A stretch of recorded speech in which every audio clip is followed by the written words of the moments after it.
Yeni videodan hər kəsə salam. Bu dəfəki videoda trade terminlərindən danışacağıq. Hansı ki, bazara yeni girənlər bir sıra terminlər, sözlər eşidirlər. Lakin bu sözlər, terminlər onlara tanış olmur. İstədim bununla bağlı video çəkim. Trade terminlərini sizə izah edeyim. Başlayaq, keçək videoya. Deməli, stop loss. Stop loss zərəri dayandırmaq deməkdir. Yəni ki, tutaq ki, bir A nöqtəsindən giriş eləmişik.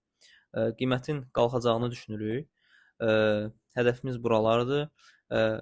Və əgər işlər istədiyimiz kimi getməsə, qiymət düşməyə başlasa, artıq biz zərərə keçmiş oluruq.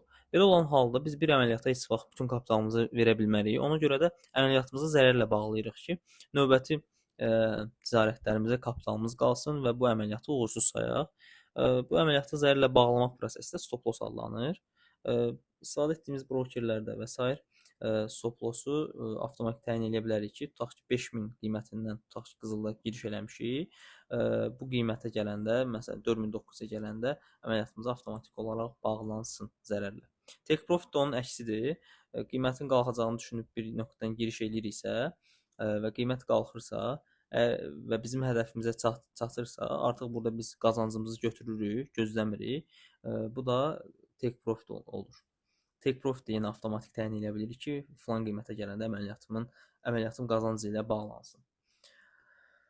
Daha sonra nə var burada? Break-even var. Break-even nədir? Break-even tutaq ki, bir nöqtədən giriş eləmişik. Ümumiyyətlə break-even mənası stopu giriş nöqtəsinə çəkməkdir. Yəni bu məqsədlə işlədirik ki, stopu giriş nöqtəsinə çəkək. Bunu niyə edirik? Tutaq ki, bir dənə giriş eləmişik, qiymətin qalxacağı ilə bağlı buy əməliyyatı, yəni qiymət müəyyən bir həddə çatır. Biz take profit qoymuşuq, tutaq ki, amma qiymət gəlib onun yaxınlarına qazancdayıq. Belə olan halda biz istəyirik ki, əməliyyatımız sıfır riskdən idarə olunsun. Necə olur bu? Yəni ki, take profit az qalıb. Tutaq ki, 5000-dən giriş eləmişik. 5010 bizim take profitimizdir. Qiymət də 5008-lərdə, 5009-lardadır.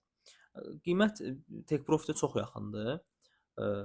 Və biz istəmirik ki, 1-2 dollara görə əməliyyatımız zərərlə bağlansın. Ola bilər ki, qiymət buralardan, yəni take profitə gəlmədən çox yaxınlarından geri qayıda bilər.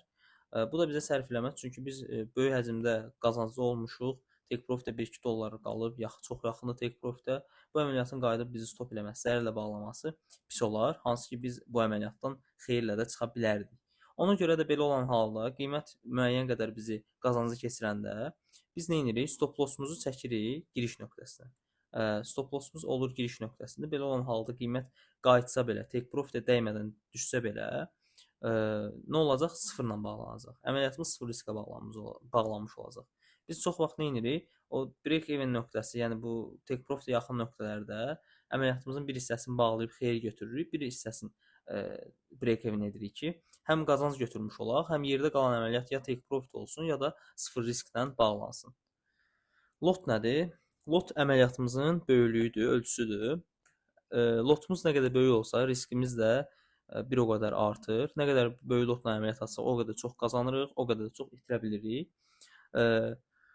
Bizim istifadə etdiyimiz brokerlərdə və s. ən kiçik lot 0.01-dir. 0.01 lotla açdığımız əməliyyatda, məsələn, atıram qızılda, qızılın 1 dollar dəyərlənməsindən 1 dollar qazanc əldə edirik. 0.1 lot əməliyyatda isə 10 dollar eyni şəkildə qazanc əldə eləmiş oluruq. Yəni lot artdıqca qazanc artır. Eyni şəkildə əməliyyatımızın istiqaməti bizə əks etsə, eyni həcmdə də zərər etmiş olacağıq. Ona görə də lotumuzu həmişə kapitalımıza uyğun düzgün seçməliyik ki, riskimizi düzgün idarə etmiş olaq. Daha sonra nə var burada? Buy və sell əməliyyatları hamının çox eşitdiyi termindir. Buy ümumiyyətlə alış deməkdir. Yəni qiymətin qalxacağını düşünürüksə, tutaq ki, bu qızıldır. Qiymətin buradan nə bilim yuxarılara gedəcəyini düşünürüksə, buy əmri veririk və qiymətin artışından qazanc əldə edirik. Əgər qiymətin düşəcəyini düşünürüksə, sell əmri veririk. Sell satış deməkdir. Yəni ki, qiymət aşağı düşəcəyinə inanırıq, sel əmri açırıq və qiymətin düşüşündən qazanc əldə edirik. Bəs bunların məntiqi necə olur? Pay əməliyyatlarının məntiqi əslində rahatdır. Normal, yəni ticarətdə necə olur? Marketdə, bazarda, harda olsa müəyyən bir qiymətə alırıq məhsulu. 5 manat alırıq, 10 manata satırıq. 5 manat oradan bizim xeyrimiz olur. Burada da həmçinin 5 minə qızıl alırıq, 6 minə də satırıq. Oradan 1000 dollar bizim xeyrimiz olur. Yəni eyni məntiqdir. Bəs sel əməliyyatında bu məntiq necə işləyir? Bu biraz daha çətindir. Çünki bir şeyin dəyər artmasından qazanc əldə etmək hamıya tanış məsələdir. Lakin sel əməliyyatlarında belə deyil. Biraz sizə tanış olmaya bilər. Gəlin onun məntiqini izah edeyim. Sel əməliyyatlarının məntiqi necə işləyir? Deməli, bazar və biz varıq. Biz sel əməliyyatı açanda, qiymətin düşəcəyini düşünəndə sel əməliyyatı açırıq və həmin an, eyni anda bazardan borc qızıl alırıq. Bazarın da qiyməti 5000-dir. Və aldığımız o qızılı, borca aldığımız qızılı həmin o olduğu qiymətə, yəni 5000 qiymətinə satırıq. Bizim əlimizdə olur 5000. Daha sonra qiymət düşdükcə, yəni bizim istədiyimiz istiqamətə getdikcə daha ucuza qızıl alırıq. Çünki biz bazara qızıl borcluyuq. Həmin o dəyərdə qızıl verməliyik. Daha ucuza qızılı alıb bazara olan qızıl borcunu qaytarırıq və aradakı fərqdən qazancımızı əldə etmiş oluruq. Necə?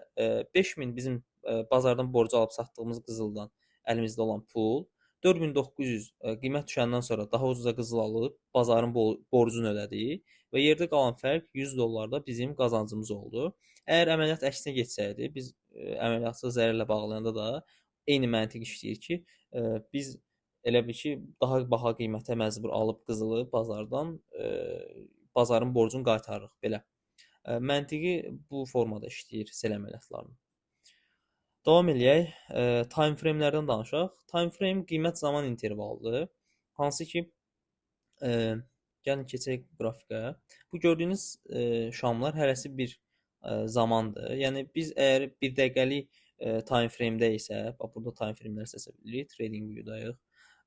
Bunlar hərəsi 1 dəqiqədə qapanır. Bu şam bax 1 dəqiqə sonra qapanır. 1 dəqiqə, 1 dəqiqədən bir qapanıblar bunlar. Bunlar bizə analiz üçün əsas lazım olur. Məsələn, böyük time frame-lərdə əsasən analiz olunur ki, daha güvənli olsun. Yəni 1 saat ərzində bazarın hansı nöqtədə olduğunu bilək. Bax bunlar məsəl üçün 1 saatlığa keçmişəm. Bunlar bizim 1 saatdan bir qapanan şamlarımız belə.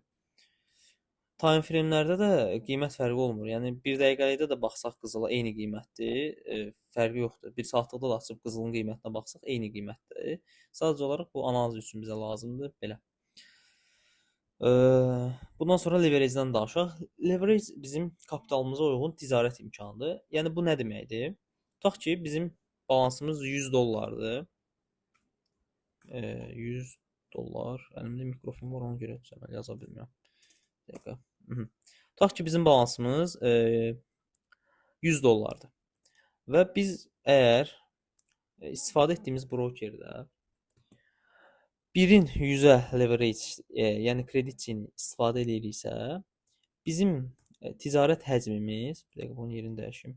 Bizim ticarət həcmimiz olacaq, həmin o 100 dollar balansı vururuq 100-ə, edir nə qədər? Bərabərdir 10.000. Bizim həcmimiz olacaq, ticarət həcmimiz olacaq 10.000. Eyni şəkildə balansımız 200 dollar artsaydı, həmin eyni şəkildə artacaq idi və yaxud leverage-imiz 1-in 1000-ə olsaydı, kredit çinimiz, yəni leverage-imiz olacaq idi 100.000 dəyərində. Belə. Bu da leverage anlayışıdır. Bizim əsas gündəlik lazım olacaq buy, sell, time frame, load, pips, bunları əsas istifadə edirik. Bizə əsas lazım olan şeylər bunlardır. Belə, ümidvaram hamıya faydalı videolar. İnşallah bütün terminləri tam aydın başa düşdünüz. Növbəti videoda görüşənə qədər sağ olun.